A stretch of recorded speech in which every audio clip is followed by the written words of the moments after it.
I haven't really met too many people, really honestly, nobody I can think of that has regretted having their child. But I have met many women, many, many, many women who have regretted choosing abortion.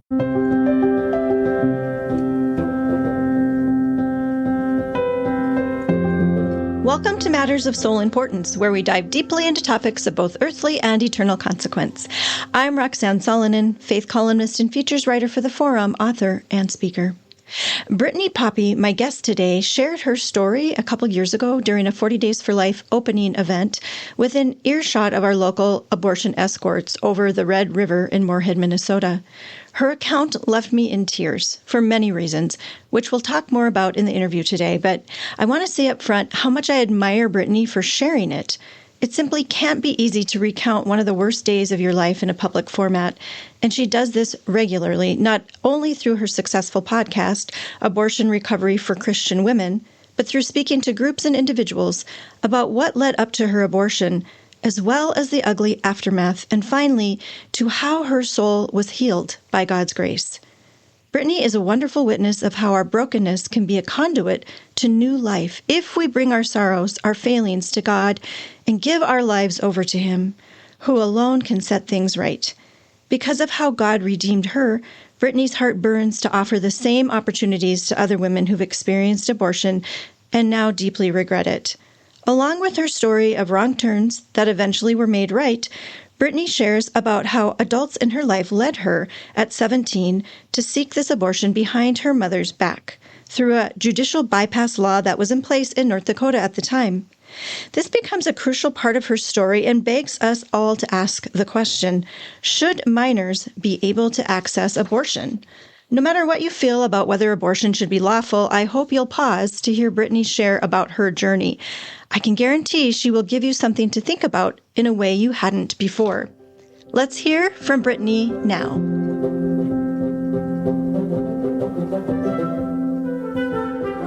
Welcome, Brittany, to Matters of Soul Importance. How are you doing this morning? Doing well, Roxanne. Thank you so much for having me. I wish we could be in the same room. That was the original plan, but sometimes life takes a turn. We're both in the same city, basically, but it's nice. I know you're all set up because you're a podcaster as well, so this worked out well. But I'm so happy to have you here today to talk about something super important, which is, should minors be able to access abortion? I think most of us would say no, but maybe if you would say, why not? I don't know, but I think it's something we all need to think about and talk about. And it's something you've experienced personally. So we're going to go into that as we go along in this interview today. It's a heavy topic, but it's going to be a beautiful topic because of the healing that you experienced through your abortion experience. So before we go into that topic, I want to hear about you and kind of lay out kind of who you are, how you grew up, and sort of so we can kind of get the background and understand the full story.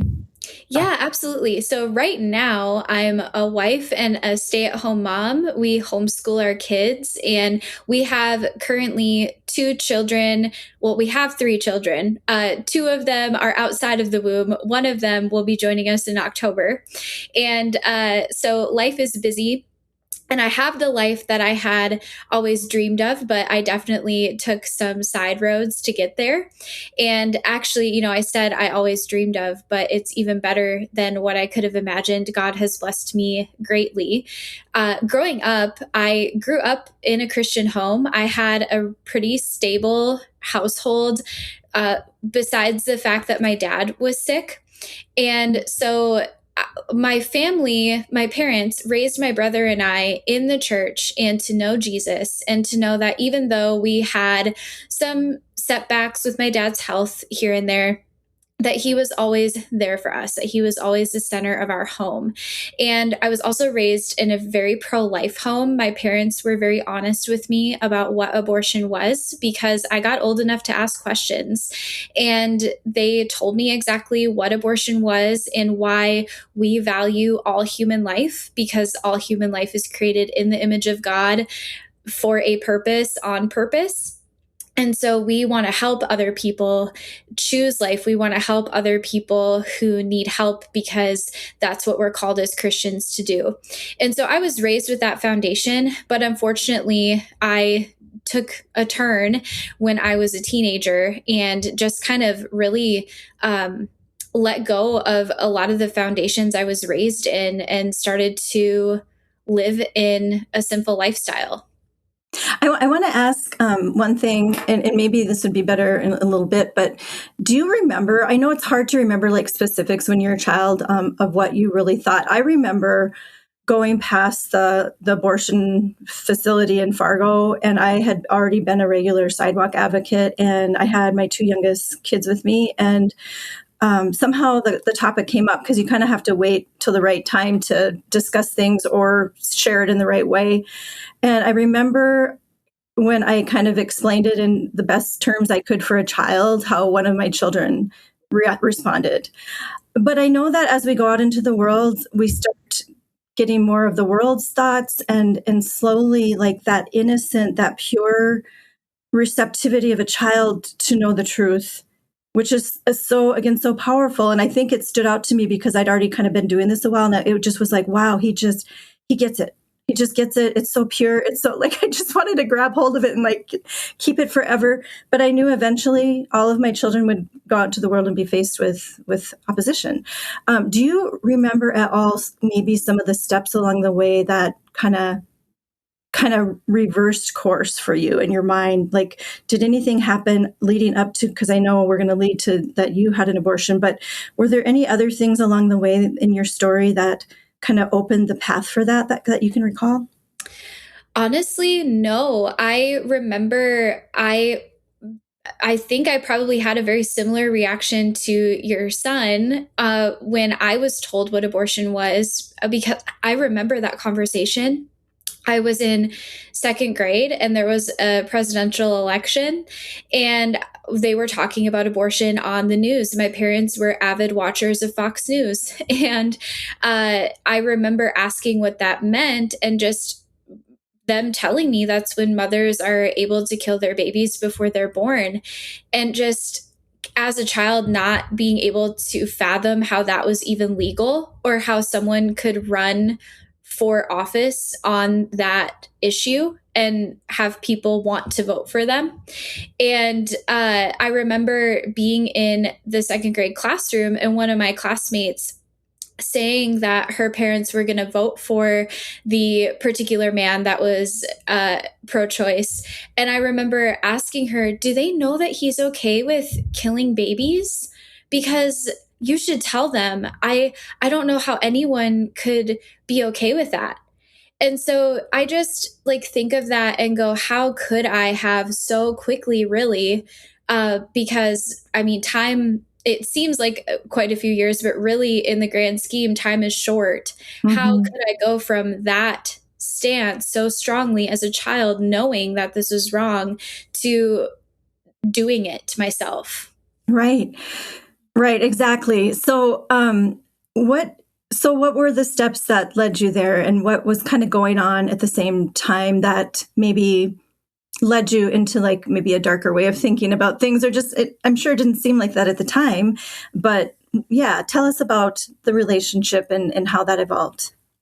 Yeah, so I lost my dad when I was 15, and I struggle with how to talk about that in regard to my story, because I don't want people to think that I'm using it as an excuse for what I did. It certainly is not one. But I do believe that the enemy saw that as a point in my life to kind of weasel his way in, because I was Mhm. vulnerable. I was grieving. I just lost my dad.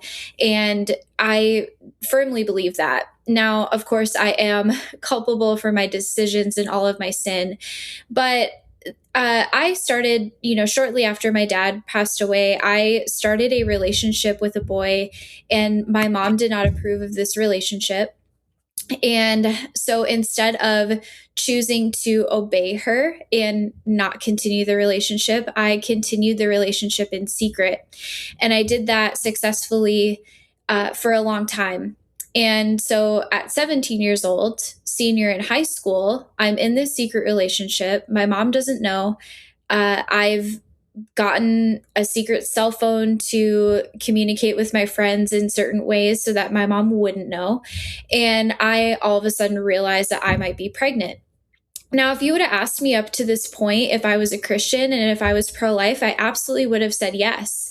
I don't believe that there's been anything leading up to that point that I would have wavered on saying that I believed in God and that I believed that life had value. But the moment that I found out I was pregnant, I turned to self-preservation mode. And the only thing I could think to do to keep my secret from getting out to my mom and everyone else, and to continue my life as what they promised, which is normal, the only thing I could think to do was to have an abortion because I couldn't hide being pregnant. And if I would have carried the child to term, I would have been faced with, do I parent this child or do I place this child for adoption? Two far better options, but I couldn't reconcile that in my mind. In my mind, self-preservation was the most important thing to me. So I knew that there was an abortion facility in the city I lived in. So I live in the same city that I grew up in.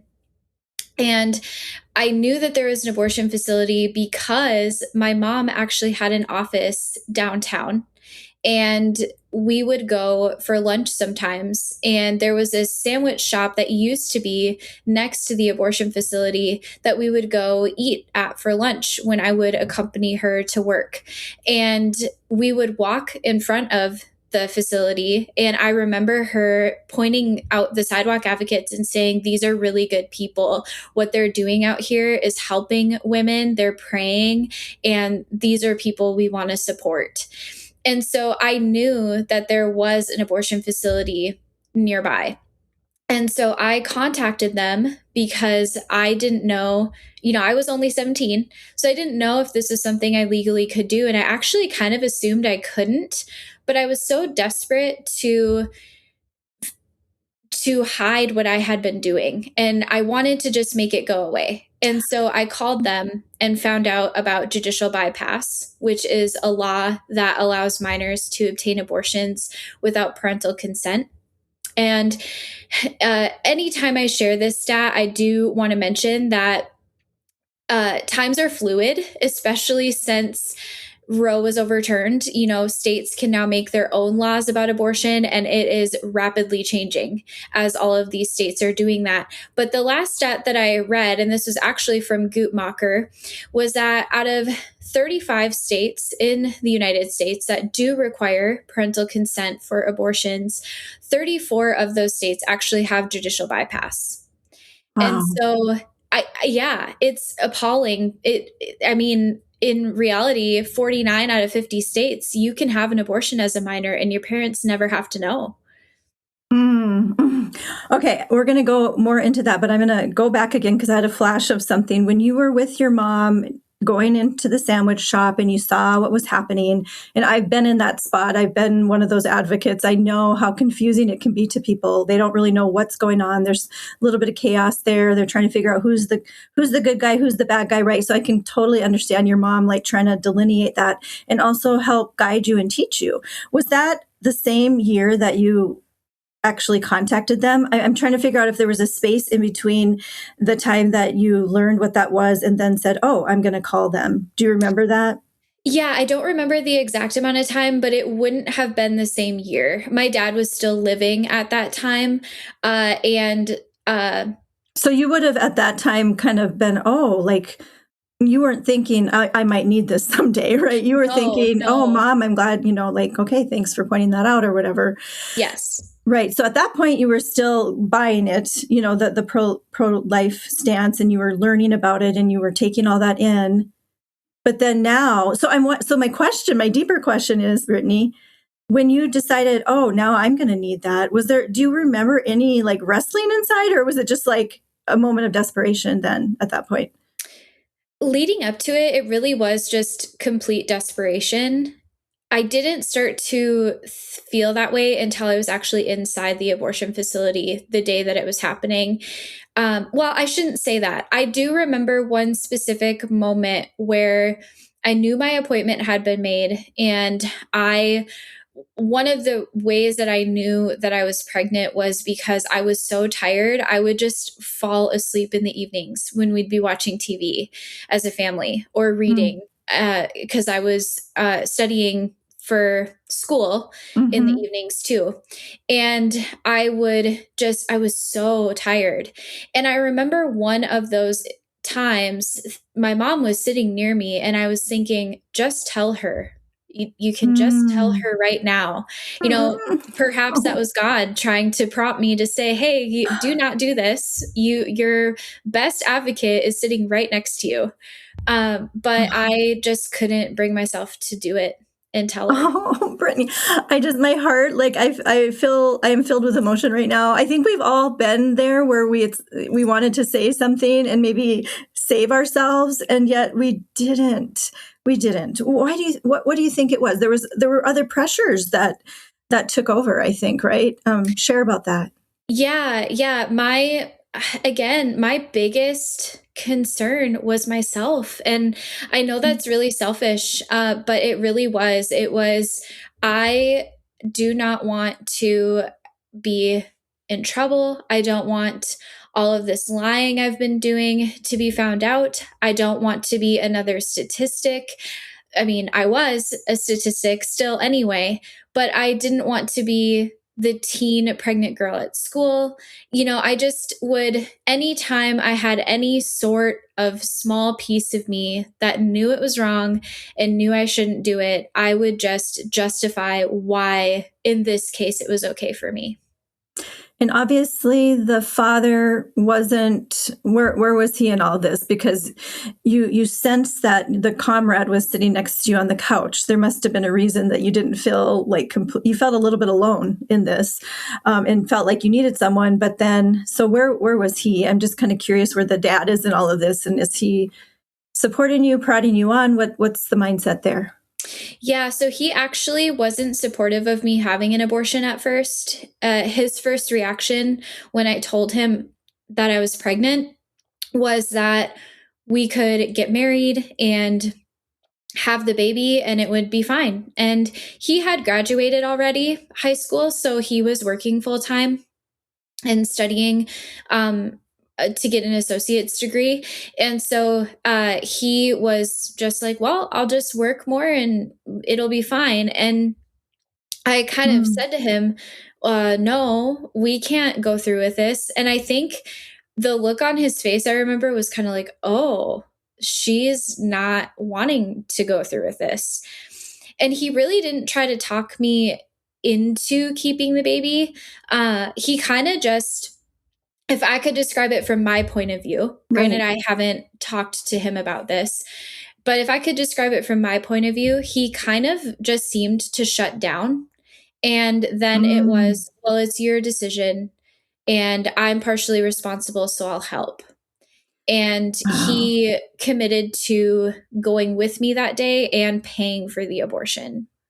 That's so enlightening, Brittany, because we see that so often and we wonder so often, why have the fathers abrogated their responsibility as dads, as that innate, desire that God put in us to protect children, to be the defenders of life. And we know when they come to the facility in our area, that they've abrogated that, and there's a certain, like, they've something has been taken from them, and so it's just really telling, like, that his first response was like, and then it's almost like, I think it's like, okay, I got to preserve the relationship, right? So I'll do whatever I have to do. Maybe, I'm not sure, but I think the fathers go through their own process of thinking it through morally and whatever. And one of the things, and you can probably speak to this too, it's a pressure cooker situation.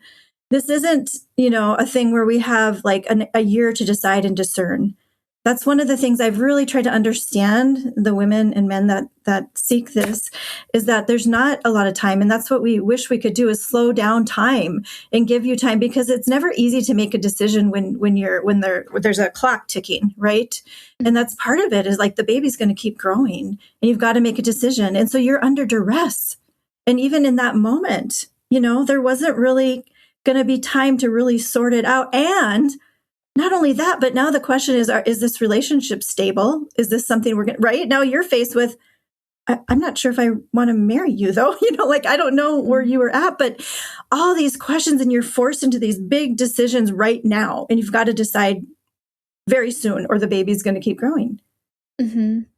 Yeah, exactly. And two, living in the state of North Dakota, I knew that we're a more conservative state, and being educated on the abortion issue at that point, I knew that I really was under a time clock because we have certain, we don't allow abortions up past a certain point in the state. So I really did feel like I was kind of racing against time. Like, what do? I need to do this, and I need to just not think about it.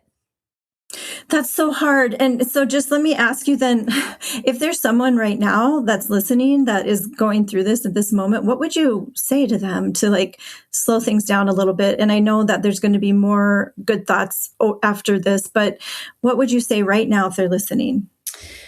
Oh man, this is such a permanent decision. And I have, myself included, but met so many women who have made this decision and deeply regretted it. And it is completely irreversible.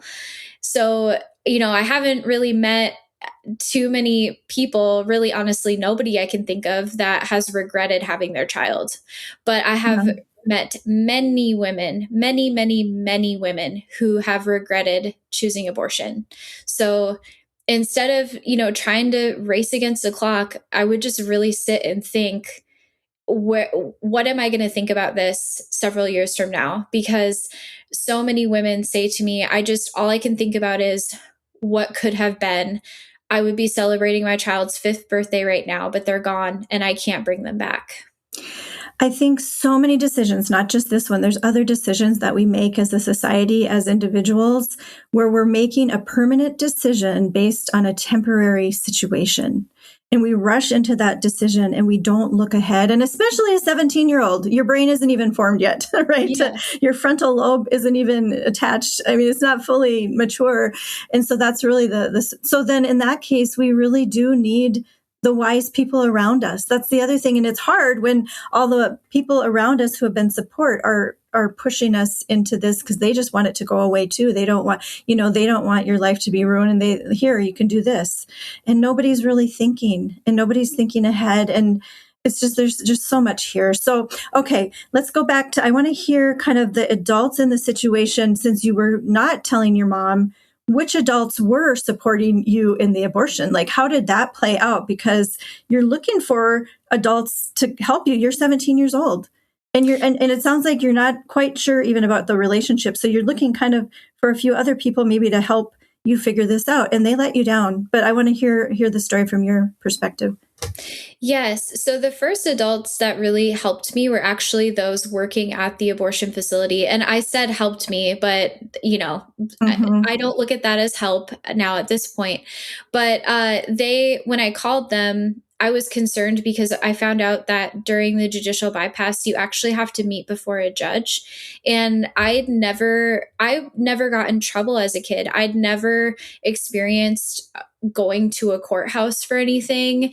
I had no idea how you even go about doing that. And so I thought, okay, do I have to call the courthouse and get this set up? And that was really intimidating to me. And so I called the facility and they just assured me, oh no, you don't have to even do anything. Once we make your appointment, we take care of all of that. We'll drive you over to the courthouse. We'll sit with you while you're there. And you don't have to worry about anything. All you have to do is get here. And so I had then asked, well, can I have a Saturday appointment? Because I'm a high school student and I have school Monday through Friday. And she had said, well, no, we only do abortions on Wednesdays. So if you want this procedure, you'll need to come on a Wednesday. If you can find a way out of school, I can make this appointment for you. And so I just had her make the appointment. And then I had a friend who had an older sister. And I asked this friend, she was one of my best friends at the time. I asked her, "Do you think your older sister would call me out of school? I need someone who sounds a little bit older to call and get me excused from school so that I'm not skipping. Because if I skip, my mom is going to get a phone call and I don't want her to know that I'm not there." And this friend knew why. And so she asked her sister, and I don't know if her sister knew the whole story, if she knew why she was calling someone out of school, but she did agree to do that. And so that's how I got excused from school. It, I was just saying, it's interesting to think too how many people are drawn into this story, right? I've been in a situation where I was a friend with someone that had an abortion. I was there when she found out she was pregnant. I did everything I could at the time. I wasn't anywhere near where I'm at now in my my convictions, but it was early in my adulthood before I even had my first child. And I just knew I tried to, just support her, and she went ahead anyway. And I have, like, that's affected me my whole life. Like I've come back to that moment because I was there when she found out she had a life inside of her. And it's like all these people that you're talking about that were like drawn in, it's like, again, I guess like the message is we never sin alone. Like we're never just isolated. It affects other people. We pull other people into it, whether they know it or not. Like those friends that were part of your baby dying, Mhm. Yeah, exactly. And I think about that too, because, I don't know if my friend's older sister knew why she was calling me out of school, but I bet if she did, she may feel guilt about that to this day. That could Mm-hmm. still affect her. I have actually contacted this friend within the last couple of years, and her and I had gone through a long period without speaking, but she told me how much it affected her that she helped me.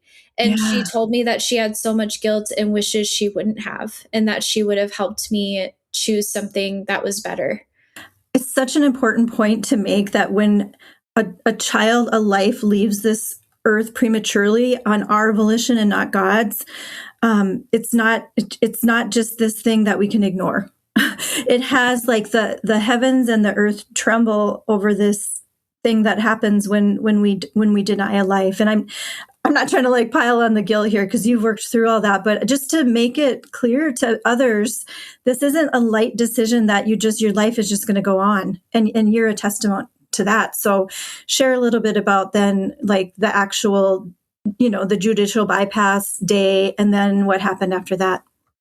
Yeah, so everything happened the same day because I lived in the same county. I think for other minors, it may look a little different because you have to get the judicial bypass in the county that you live in. And so I lived in the same county. And so everything happened the same day. And that is exactly what they did. They allowed my boyfriend to come into the building with me at the time. I know that they don't allow that anymore, but he paid the money. And the minute the money hit the table, we were separated and he was taken to a waiting room. And I don't recall that I saw him again until everything was over.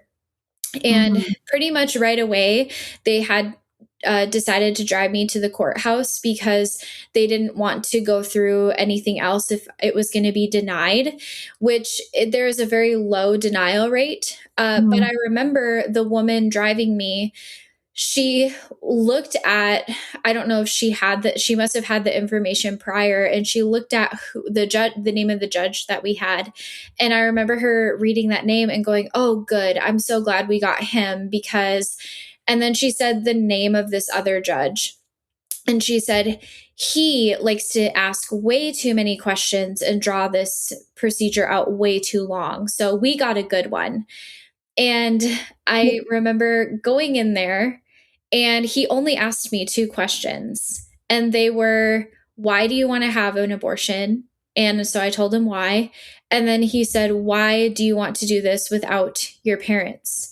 And I said, "Because I don't believe my mom has my best interests at heart and I know what's best for me."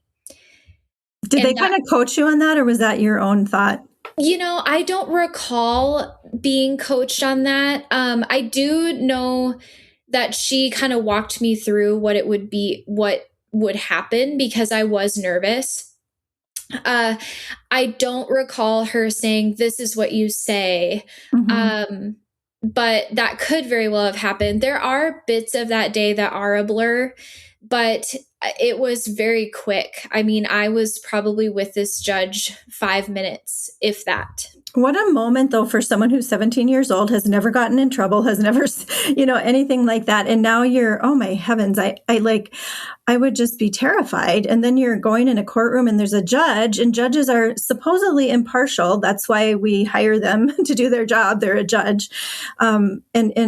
And wow, it could have been a different judge. You know what I mean? There's just so many things that could have happened differently. And yet this is your story.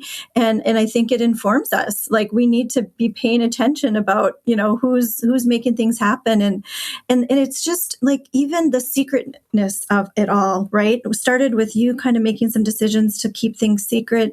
And now other people are helping you build that secrecy even further. Like the person in the car that was helping you, oh, good, there won't be a lot of questions asked because we don't want to bring light into the situation. And of course, they're self-deceived too. I'm not saying they're monsters. They're thinking they're doing the right thing, unfortunately, but there is one right and one wrong way in this. It's life or death. So anyway, it just strikes me too, Brittany, that you went right from that kind of critical, scary situation where you're in this public place as a young person, your mom doesn't even know. And now you're going to be taken into the chamber of the place where your baby's going to die. Like, I can't imagine that day and how hard it is for you to keep going through it all. So I just thank you so much, because I know this is not easy. Absolutely. It's not easy, but I believe that God has called me to share my story, and he gives me a lot of grace in doing that, and really protects me emotionally when I do. So Yeah, absolutely. It's his strength that we rely on for these things. And obviously he's a God of light and truth. So he wants he chose you to be able to do this. You have the strength to do it. So now on to the next part, the hard part. Whatever you want to share about that situation and what it was like. I think it's important for us to really know what it is, what abortion is, instead of just, again, keeping things secret and not giving so whatever you want to share about it, Brittany, that you think would help illuminate the situation for us. yes. So right after the judge, I was taken right back to the facility, and I was really herded through an assembly line of women. The facility was really busy that day. I remember there were a lot of women there. And of course, we knew we were all there for the same thing because there weren't other services being provided. It was literally all of us were there for the exact same thing, but none of us talked. None of us really made eye contact. We just kind of would sit in the waiting room when we were there. And these facilities are set up so strategically because they don't want you to feel like you can leave until everything's over. And so you don't really ever turn around and go back where you came Mm. from. It's very much all just moving forward. And I remember at one point I was sitting in the waiting room, and that's kind of when it sank in, like, you're really going to do this. And you know what this is. This isn't you being ignorant Mm. and believing the lies that they say, right? Like clump of cells, all of that stuff. I knew those things were not true. And I had a lot of guilt and thought, I don't know if this is a good idea, but I'm so far into this, and I know that it's my only option for everything to stay hidden. So I better just keep going. And I will preface all of this. I won't get into any graphic details, but I do like to preface this a little bit by mentioning that at 17 years old, I had never had any sort of invasive physical exam that women have when Mm. they're older. I Mhm. had never been to the doctor without my mom present ever. And I'd only ever had one surgery that I was put to sleep for, and that was wisdom tooth surgery. Mm. So I had this surgery. I chose to have this surgical procedure. I had this surgery, never having a doctor examine me in that area of my body ever. And I was fully awake and had been given nothing for pain medication. Oh my gosh. Oh, Mhm. wow. That's startling to hear. Yes, I was not accurately prepared for Mm, what that was going to be like. And I remember mm, specifically being told that most women tolerate the procedure well, and some of them will decide to take Tylenol. And Tylenol is not enough, I will just say. And I've had two children since then. This was the most physically, emotionally, and spiritually painful thing mm, I've ever been through. mm. What were some of those things without, because you don't want to go through the graphic nature of it, but what do you remember what you were going through internally, just in your mind, or was it just like get me out of here, or what was? I mean, you already felt kind of stuck, I'm sure, and then maybe it's hard to even recall, but anything that can enlighten us as to what a woman goes through when she's in that place, like no return, no getting up and leaving. Yeah, just a lot of like waiting for this to be over and hoping it would be over soon. I had a nurse that was next to my head and she was holding my hand, and she was very kind to me. But I was squeezing her hand so hard, I'm sure it hurt. Because I was in so much pain. And I remember at Mm, one point too, I wasn't necessarily crying out or screaming, but I the doctor must have been able to tell that I was really struggling. And she kind of paused at one point and she looked up at me and she said, one thing I tell patients is to wiggle their toes really rapidly, because that essentially can psychologically have your brain focusing on something else and you won't be focusing on the pain. And so it should act as a natural pain reliever for you. And in theory, I've heard that with other mm, things, right?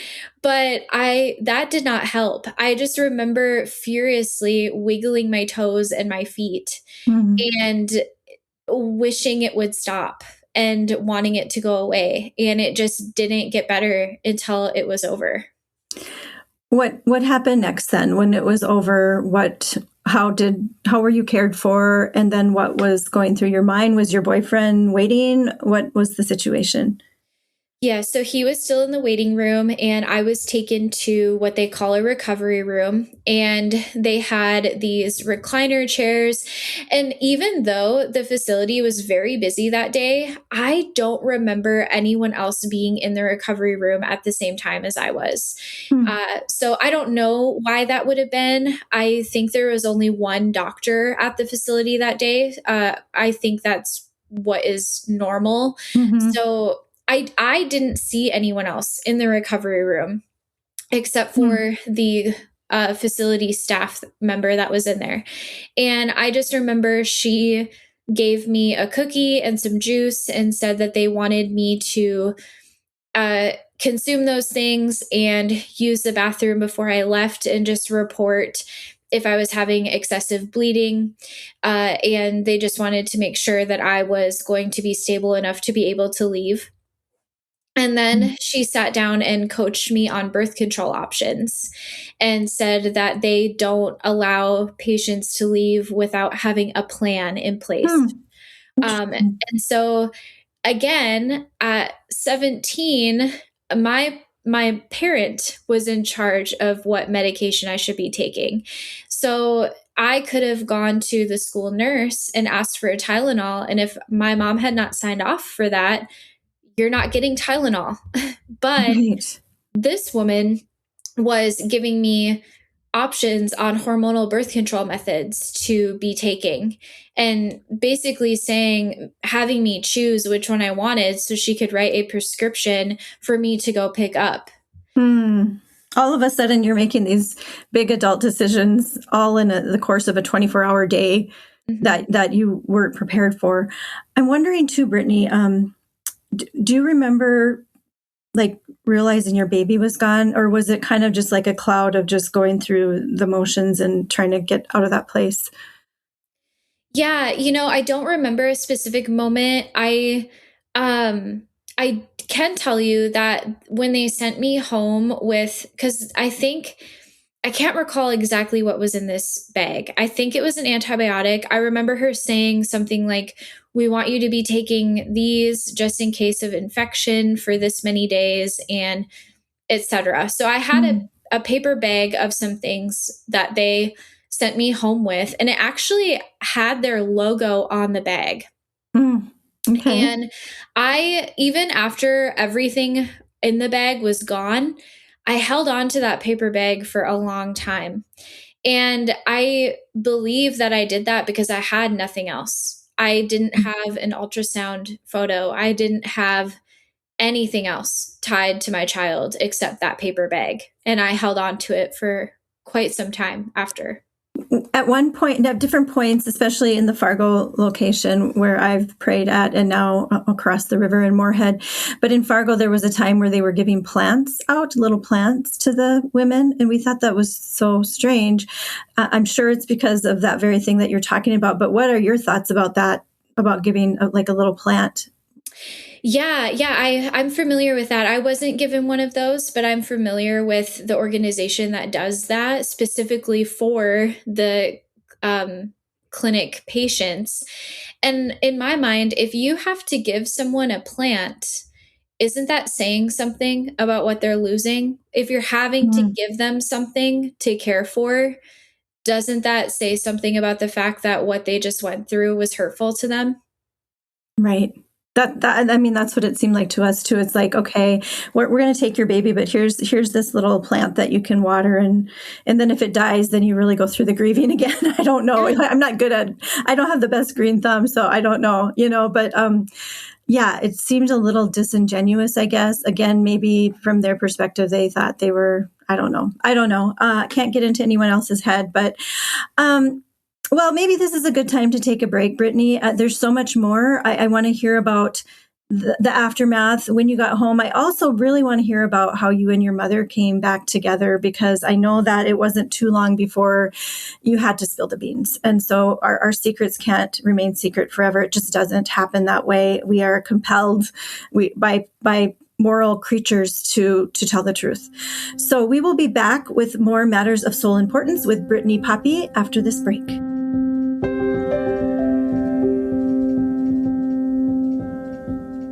Local news affects your life. It gives you the confidence and clarity to make better decisions every day. You can support that with a digital subscription. Visit inforum.com/subscribe to take advantage of our introductory offer, just $6 for 6 months.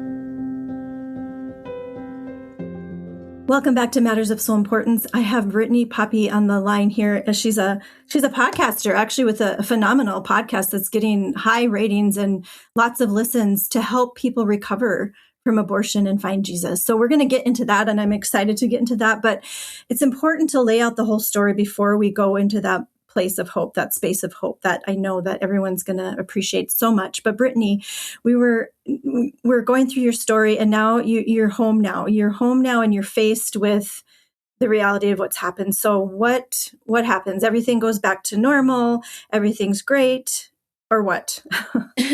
Well, I did not have my life go back to normal. In fact, that night, I actually had asked my mom if I could stay at my best friend's house, because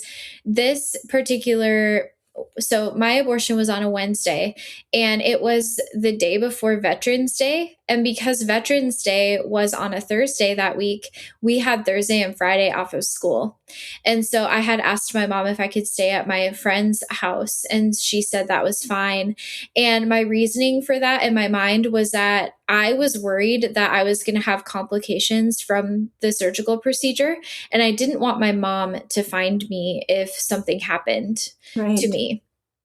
Right. So of course, in my 17-year-old brain, I thought it was better for my friend to have to deal with that if something happened. But so I did go home the next day, and I don't remember a whole lot about each day afterwards. I just remember that I was in a lot of pain and, of course, was still bleeding and didn't want my mom to know about that. But I know she knew something was up, because I had a complete change in my personality. I became very irritable. And, of course, being secretive will do that to you too. And so she knew for a couple months before she found out that something was different. She just didn't know what. Mm-hmm. Mm-hmm. Yeah. And what about, I do want to ask too about the father, because like, where was he? Where was Yeah. he? Yep. So we stayed together. We left the facility and we spent some time together for a little bit afterward. And then I had gone to my friend's house. But he and I actually stayed together for a little over a year after the abortion. So we lasted a bit longer than other couples do who go through this. Often the relationships end pretty rapidly or pretty abruptly. But our relationship definitely changed. Of course, I had to keep it secretive still for several months until my mom found out about everything. But I had taken the life of his child. I had completely done the one thing that a mother is not instinctually supposed to do to her child. And I believe that changed his opinion of me. And our relationship really just became like we basically were staying together out of obligation for a long time. And so I did end the relationship a little over a year later, but it was very welcomed by him. It was very mutual. I think he just didn't want to be the one to end it. Yeah. Okay, well that fills in that, and then I do really want to know too, like how long before your mom found out, and how did she find out? And I'm sure that was quite a dramatic moment. Yeah, so she actually ended up finding out about my relationship a couple of months after the abortion. My cousin had been snooping around in my room, and she's older than me, and she had found my secret cell phone. I would hide it under my mattress, and she actually had found it relatively soon after the abortion, but I don't think she read so much that she knew about the abortion itself. Mm-hmm. And she told me, she's like, I found it and I know that you've been seeing your boyfriend and that your mom had told you that you shouldn't be. And I said, please don't tell her. And she said, I'll think about it. And so a month goes by and she hasn't told my mom. So I thought maybe she wasn't going to. And then I got home from music practice one night. It was late and my cousin's car was in the driveway. And I thought that was weird. And I walked in and her and my mom were both sitting waiting for me. And my mom said, she told me. And what have you been doing? And so I fought with them and said that I was leaving and threatened to run away. And my mom ended up calling a runaway shelter here in town. And I ended up staying there for a week because I was a risk of running away. Wow. And through our counseling, because I was just, I'm embarrassed to say this, but I think it's important for me to just be vulnerable and share how my behavior was. But I was awful. My language was horrible. I was so disrespectful to my mom, saying hateful things to her. I'm so thankful our relationship is where it is today because some of the things that I would say would end a relationship with somebody. And I just can't even fathom using the language or treating someone that way now. I don't know how. I honestly was a completely different person. And through all of that, we had some breakthrough moments and I was able to come home, but I still wasn't willing to end my relationship. I really had dug my heels in there. And one night, because she knew everything else, I actually handed her that paper bag I told you about because I knew she would know the logo. And it registered in her mind and she looked at me and she asked, are you pregnant? And I just said, not anymore. And I burst into tears. Oh my gosh. And yeah, the utter devastation on her face, I'll never forget it. it was like, I mean, I can't imagine how she felt. She was finding out about her grandchild that she couldn't save. And this happened just a little over a year after my dad had died. So she is grieving that. And she was finding out that her daughter was able to do all of this completely legally without her being involved at all. Oh, as a mom, like you would just feel like this emptiness, this powerlessness, and you were still under her roof. And obviously there was this distance and this disruption in your relationship, which I'm sure, she was confused about and hurting over. And then all of that, then it just like piles, there's even more, plus the secrecy of the relationship too, that she had just confronted. Right. So, oh man, how did you move through that, Brittany? Help us get through this moment. Well, not well, unfortunately. My mom never gave up on me, and I have, we're very close today, and I know that she really leaned on her faith in that at that time, but she did not waver in her expectations. Her expectations were, you are living under my roof and you need to follow my rules. And I have said that you are done with this relationship. So while you are living under my roof, you will not be seeing him. And I had to quit music because I couldn't, she took away my car. She had got me a car when I turned 15, and that was taken away. And so I had no way to get home from school besides taking the bus. And then she realized if I was taking the bus that there would be some liberties there. And so she actually did start to pick me up from school, but I couldn't stay late and be in the activities I was in. So I kind of let our theater program down because I was a part of the pit orchestra for our high school's musical that year. So they were last minute without one of their violinists. And I really dug my heels in that I did not care that those were her rules. So I waited until I just couldn't wait until I was 18. And so about a week before my high school graduation, I actually moved out and moved in with my boyfriend. And I have no pictures of myself with my family at my high school graduation because they were in attendance, but because I was living the lifestyle that I was living, they would not support it. And so I did not see them. And it was that way for quite some time while I was choosing to live in defiance and be unkind. But I know that none of them stopped praying for me and none of them gave up on me. And eventually God used that to really show me, you have to change your life. And so I ended that relationship and stopped living in sin. Well, in that sin, of course, I was not healed and was still kind of running from God and had several years of just kind of destruction, lots of anger, lots of participating in things I shouldn't have been participating in.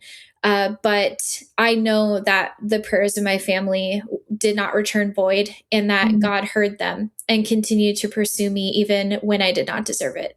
Do you remember during that dark time, and my heart goes out to you and other young people that are in those places of anger, and it's just such a mire, like this tornado is swirling around and you don't know what's going on. And it's just built up so much over time and just like kind of exploding, and so many, we've all gone through like dark times like that, where we went on a path that we wish we could return. How did you then? Do you remember like what was kind of the breakthrough moment? Because I know it doesn't all happen at once and there probably wasn't just this one moment, but were there any moments where, like, for example, that you got the courage to end that relationship, or what was it that made you, there's this little still small voice inside that said, there's got to be a better way. Do you remember like some pivotal like messages or moments that you began to like start to try to climb out of that? Because I know it's super hard when you've gone that far deep into that. Yeah, well, I remember the night that I ended my relationship. I had actually been traveling with my mom because my cousin was engaged and she was getting married, and we were wedding dress shopping with her.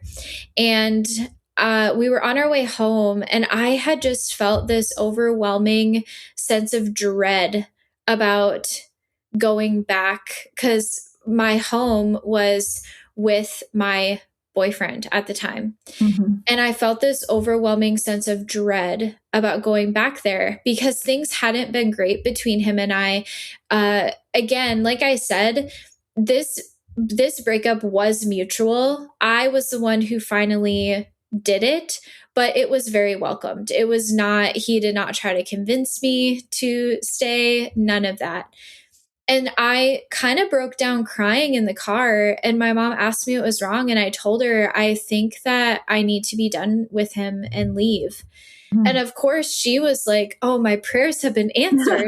And said, if you want to be done right now, we can be done right now.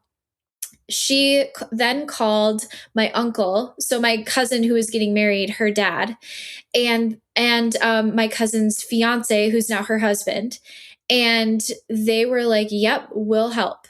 And they met us at that apartment, and I went up and I told my boyfriend, "I we're done. We need to be done. I think that this has been done for a while." And then I asked him if it was okay if they helped me get all of my things out. And so they did. My uncle and my cousin's now husband helped move me out of that apartment within an hour. I didn't have a lot there. And it felt life felt lighter. Now, of course, it still took several years for me to come back to the Lord, but life, like, it was a huge weight lifted. I know for me, and I know for my mom too, just that God had answered that prayer and that part of my life was over. Kind of visualizing that, it's like you're on this path over here on this other path, and it's like that moment was when you turned.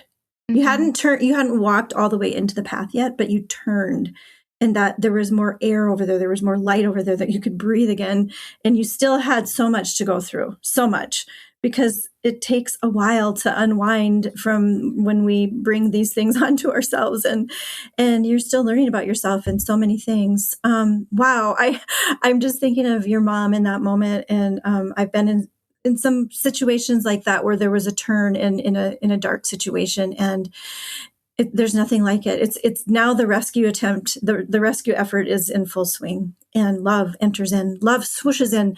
And that's how it is with God too. When we turn to him, he is just like, he's just waiting, but he's going to give us the respect of doing it on our own terms. He will maybe arrange things to help make that happen, but ultimately he respects our free will, right? And so he's there waiting all the time. And you discovered that, Brittany, and I'm excited now to start moving into the hope. But I know we're not quite there yet, but you're going to get close. We're inching towards that. So a little bit more of that aftermath, because I know that it didn't just like it. Yeah, it just didn't. It wasn't. It's not like you're right in the path of light. Like you still have to go through that journey of walking into that path. So share a little bit more about that, and then I want to start getting into how Jesus met you on the other side. Yeah, absolutely. Yeah, I definitely still had some consequences, of course. We have consequences for our sin, even when we start to turn away from that. And so, because I had been living with my boyfriend, I was in college. I went to college at Mayville State University, so about an hour away from Fargo. But I would go home every single weekend.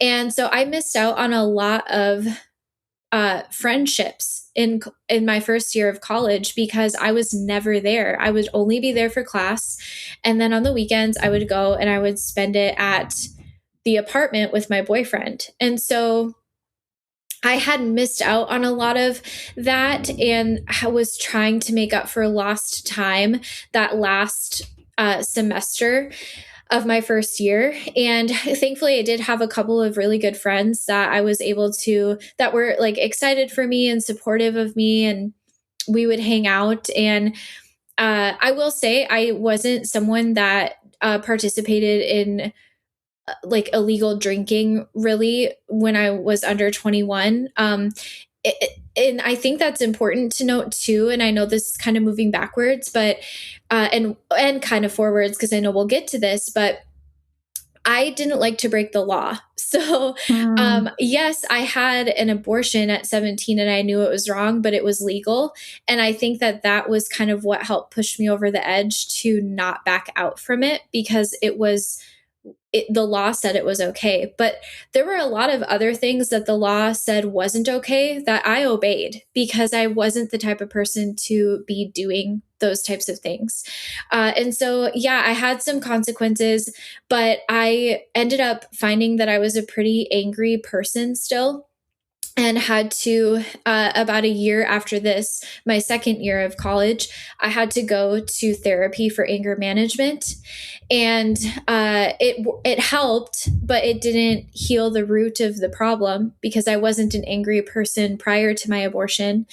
And so I still had, some issues with keeping friendships. And, once I turned 21, I really did drink more heavily than I should have, and spent a lot of time at the bar.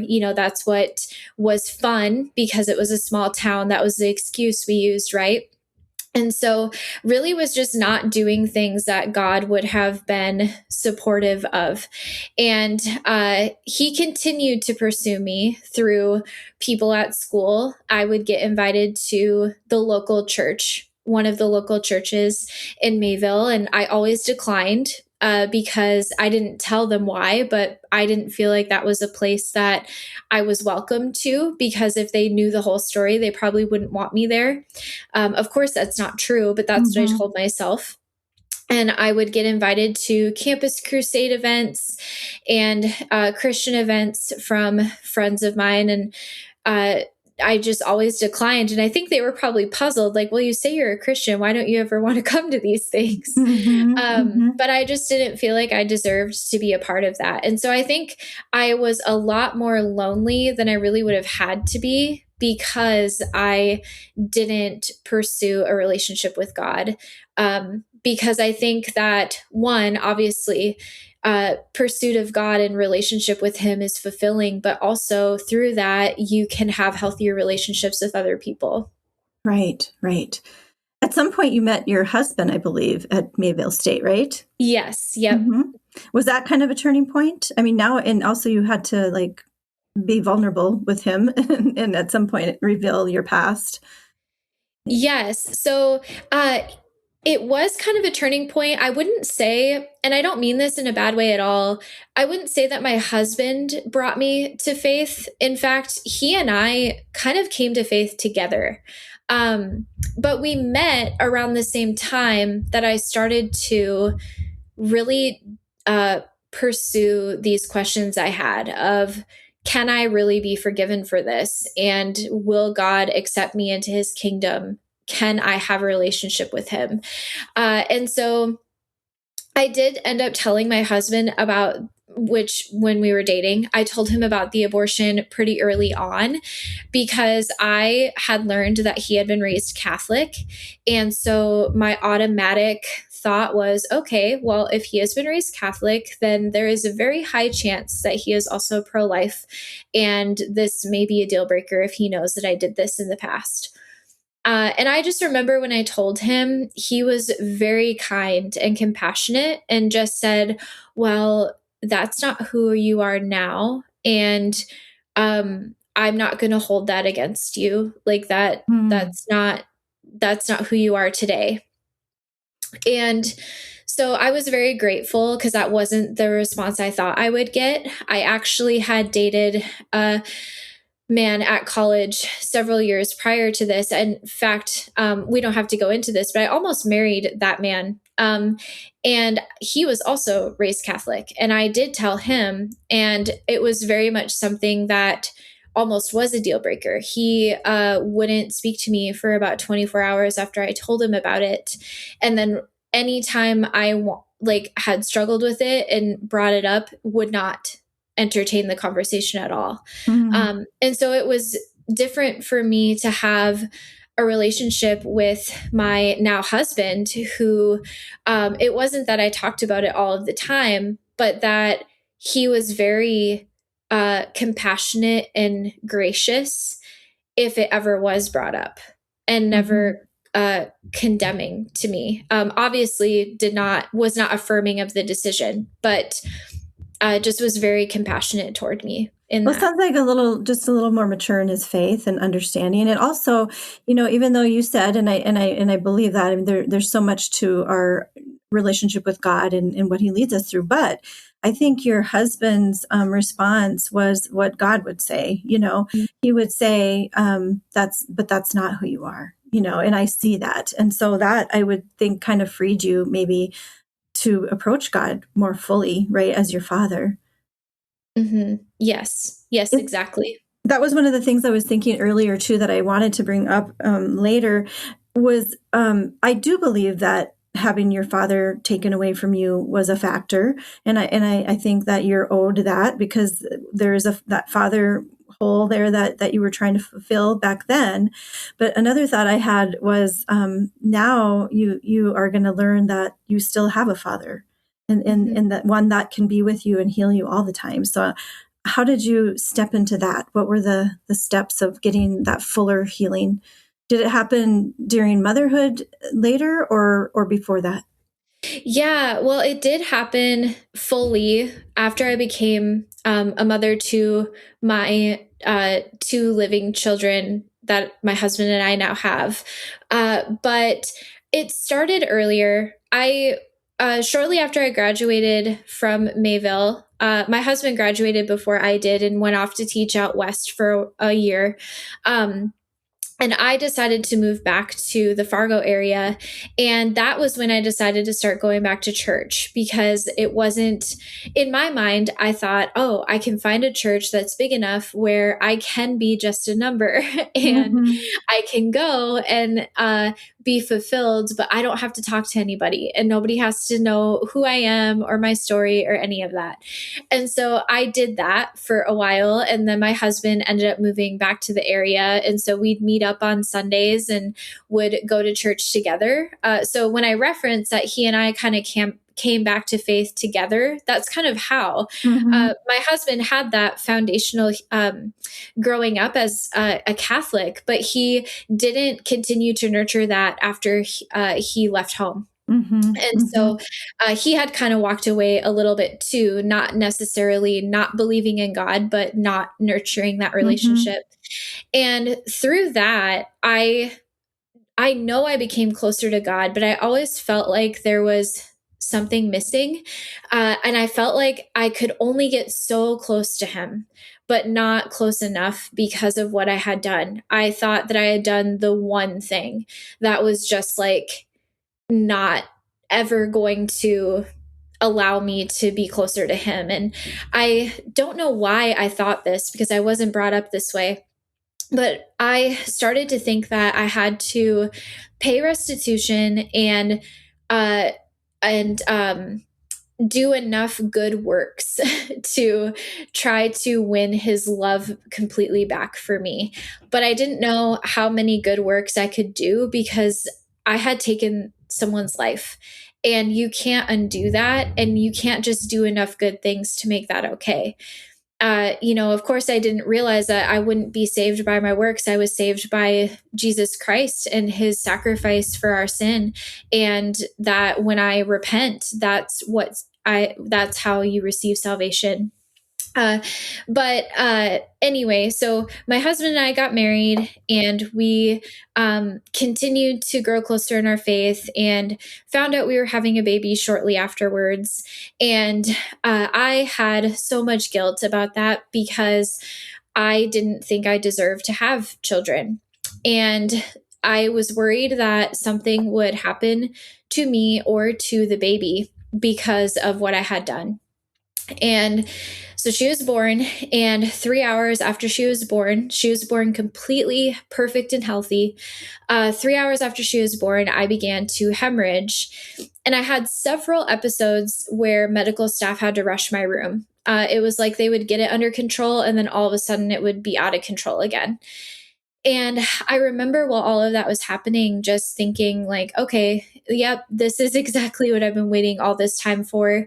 I am not going to go home from the hospital today. And I am not going to get to raise this baby. And that's what my punishment is.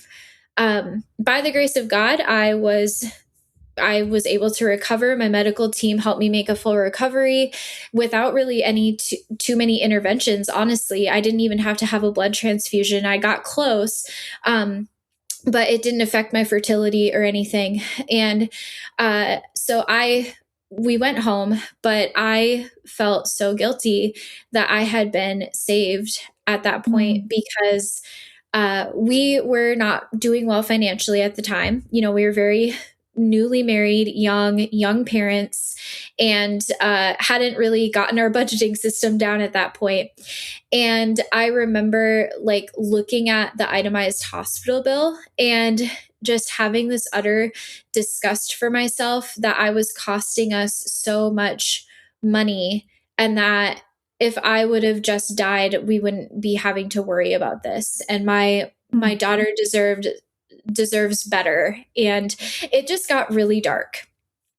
And so I don't want to spend too much time on that, but it got very dark.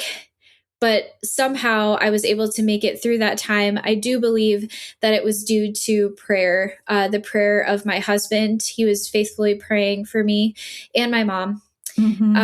And then again, I got pregnant with our son, and this was kind of not, it was very unexpected. And I love my son so much, but I was actually actively trying to prevent getting pregnant by tracking my cycle very diligently, because I didn't believe I deserved to have more kids.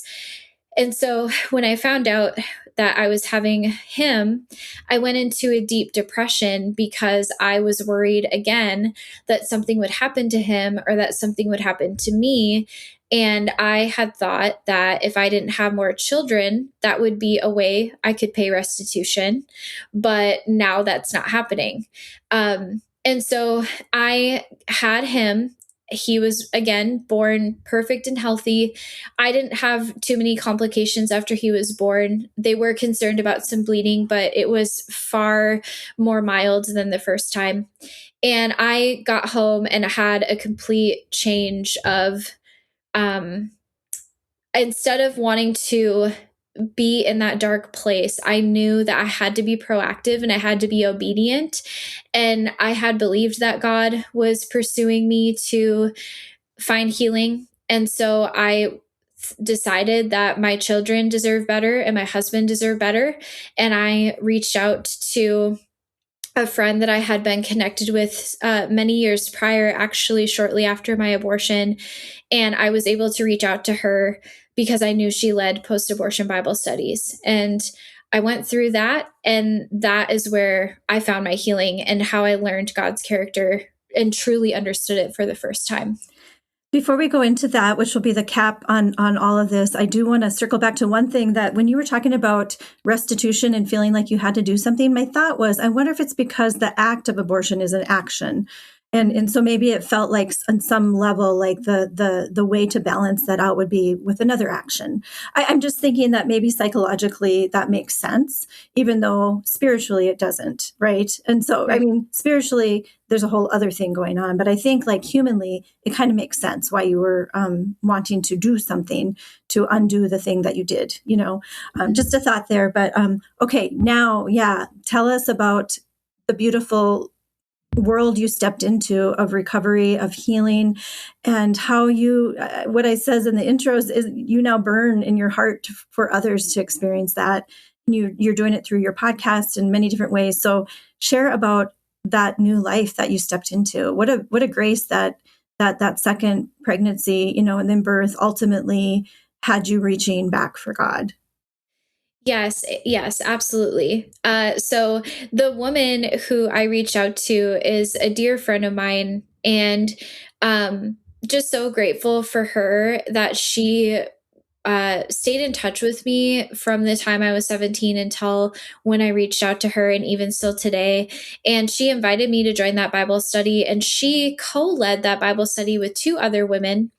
And then there were two other participants. So we had a group of six of us. And I had spent so much time, so many years of my life thinking that I was alone and that I was walking. I was like, I'm the only person who's ever done this. Of course I wasn't, but I thought that. I thought I was alone. Anytime I was in a group of women, I was worried someone would be able to tell.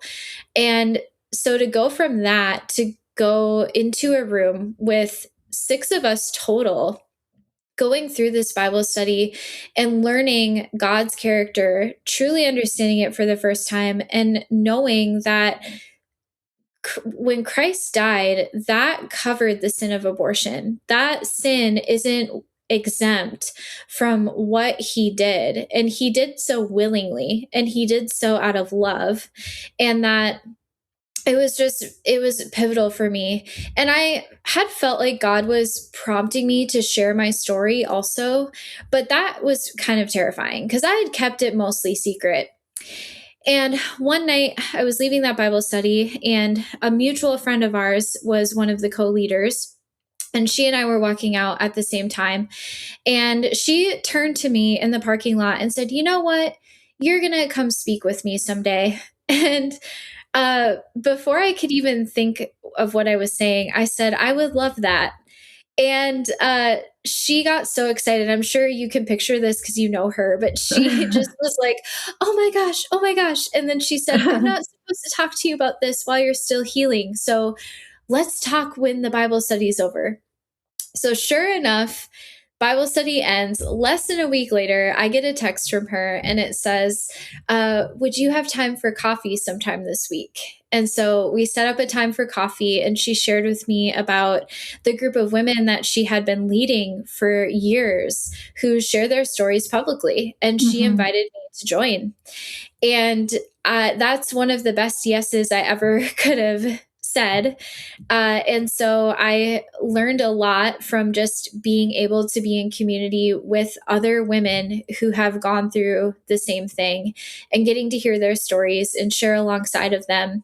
And it just really instilled a deep passion within me to help other women who,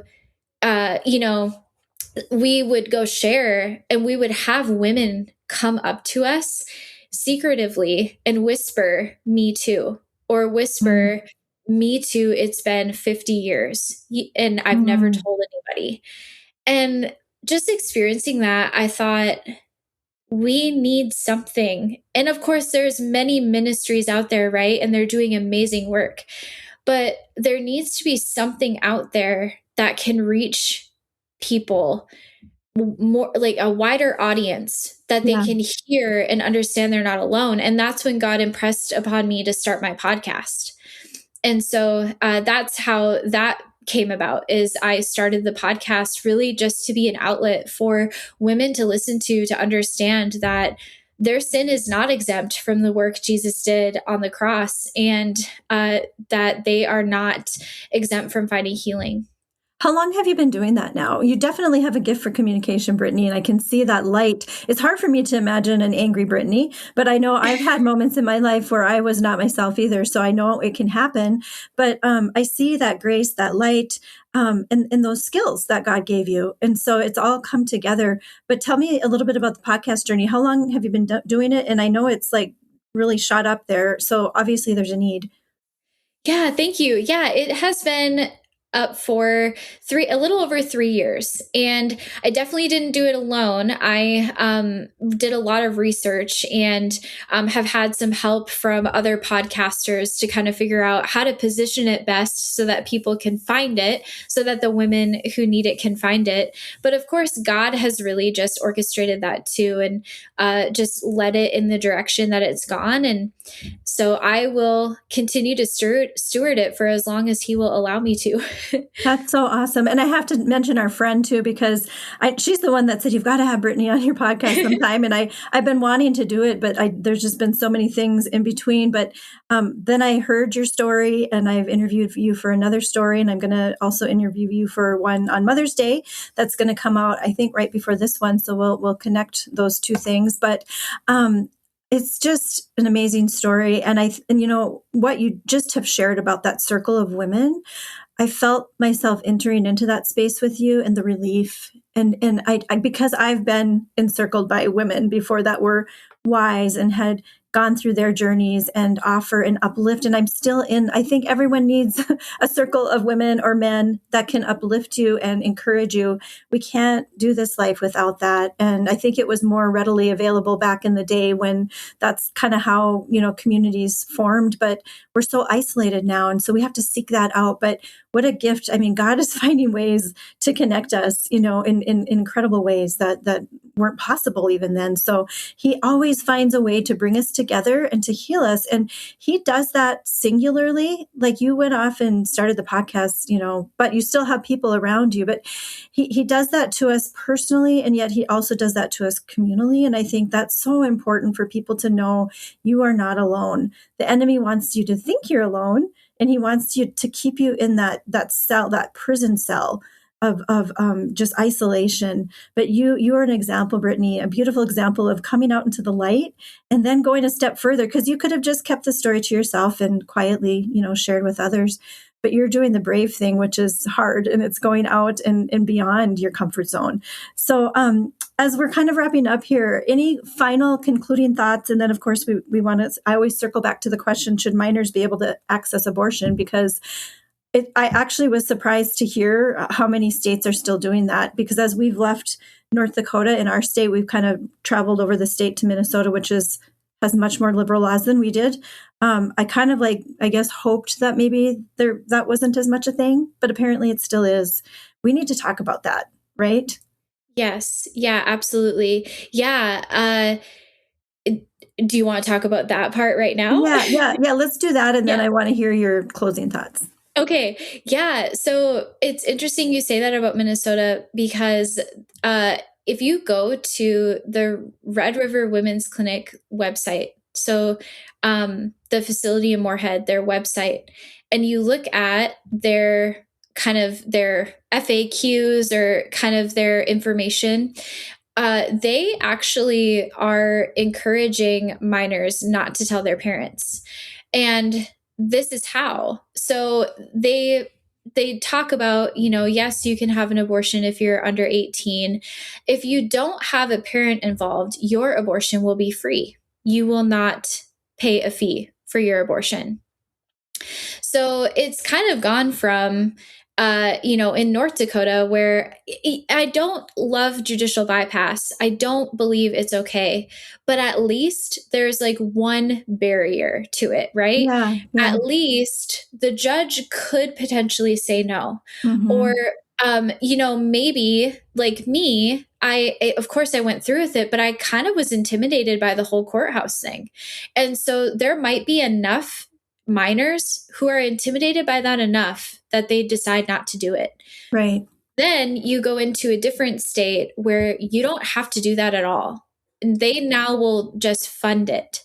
And that is alarming. And I just think about how I talked to you earlier about the different things that I experienced as a minor that I wouldn't have experienced before.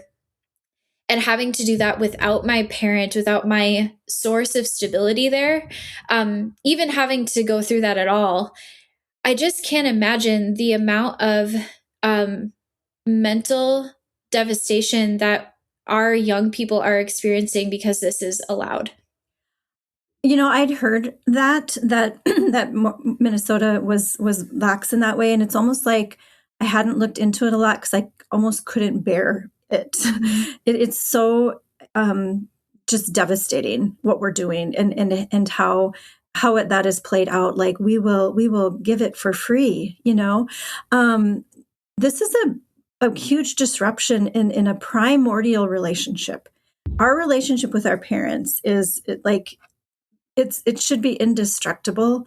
they're the ones that brought us into this world, and yes, there's a natural breaking away and all of that during those years, but you weren't there yet. And number one, that's never really there. I mean, this new like no contact phenomenon and estrangement that's happening is also, I will just say, evil, to like that destruction of that very, very tender, just like that relationship, that sacred relationship between a parent and child, and to do anything to disrupt that prematurely and with such intention, to actually destroy a life, of that mother, of the grandchild. It's just like the devastation reverberates into eternity. So I hope that just bringing this to the light will maybe just invigorate people to try to, if you believe that this was an injustice, which I firmly do, and I know you do, Brittany, and I know your mom does, that we've got to be able to look at this honestly and start really looking at the injustices that are occurring in our thrust to be compassionate, because we're not being compassionate if we're leaving people in peril. If we're leaving young people who are not even capable, like you said, like you couldn't take a Tylenol at school, but you could go have an abortion. We really need to look at this as a society. So thank you for illuminating that. And then your closing thoughts on healing and embrace and community. Yes, healing is the best yes I think that anyone could ever say in anything that they're struggling with, especially God-centered healing. I think that that is the only way that we can have true healing, is when we do it alongside him. And so I would just encourage anyone listening, whether they have gone through this or they know someone, or maybe they've gone through something similar or not similar, but it's just been a struggle, that you would pursue it, because I think that if you're sitting there thinking that God has forgotten you, he hasn't. He hasn't forgotten a single one of us. In fact, just last night when my husband and I were praying with our kids, my husband reminded both of our kids that God knows exactly how many hairs are on their heads. And Mhm. so I just hope that that brings someone encouragement, that if you are struggling, that you will reach out and seek help, because seeking help in community is just so important. If there's someone there that is looking for that or knows someone who needs it, where's the first step? Yeah, well, I think a good first step, especially in this situation, is just a trusted friend, that someone that you can trust, that isn't going to tell all of your secrets, and that is going to be a listening ear and compassionate. You don't necessarily have to go to an organization, right? But then I think that stepping into those spaces where there are other people who have gone through what you've gone through. So in the case of abortion, many pregnancy resource centers actually have post abortion healing programs and groups. And so you can confidentially go through that healing through those resources. And of course, not to plug my resource, but if you want some encouragement to build up your courage before Mhm. you reach out to someone, my podcast has a ton of free, encouraging episodes on it that may be helpful. Wonderful, wonderful. Yes. And we have ways to contact you. Brittany, this has been invaluable. It might be one of the most important podcast episodes I've done. So thank you so much, because I know it takes a lot of energy, but you are following God's lead and trusting him and letting him like strengthen you to be able to do this. So thank you again and again. And it's just been a pleasure. Thank you for sharing your story today.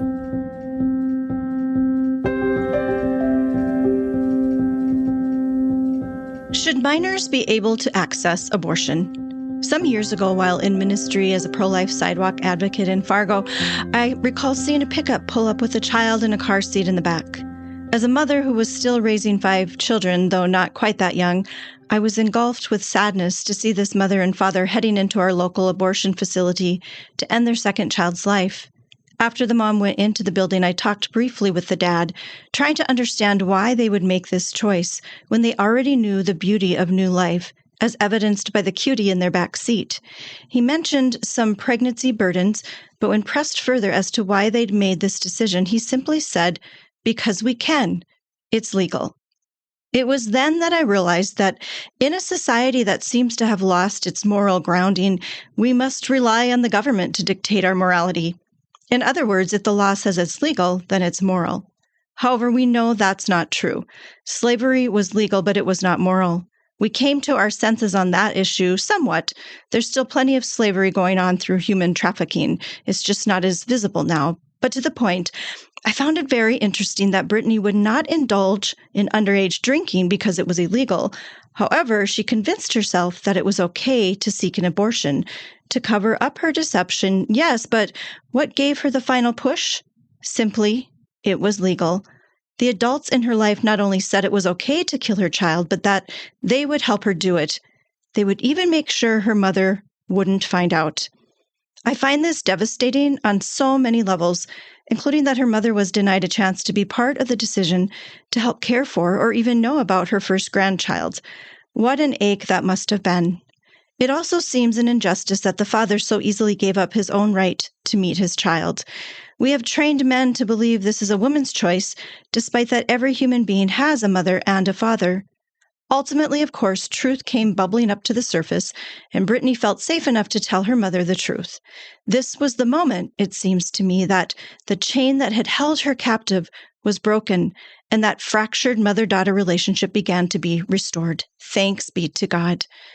Brittany's story is a powerful testimony of wrong choices, but ultimately of renewed chances and love. The love she has for all her children and husband, and the love of her mother for her child. There are so many layers here, and I hope this episode has caused you to think about our nation's abortion policies and what we might do to make this injustice less so. Ideally, by creating a society in which abortion isn't even thinkable. But until then, it may be that we need to consider making abortion also unlawful, like we did slavery. Lots to think about and pray on. Meantime, if you know of anyone who might be helped by Brittany's sharing, please head over to her podcast, Abortion Recovery for Christian Women, where you'll find a wealth of information and many glimmers of hope. Well, speaking of hope, in a couple of weeks, we'll ask a dear friend of mine, what does hope in suffering look like? Until then, don't lose sight of the light.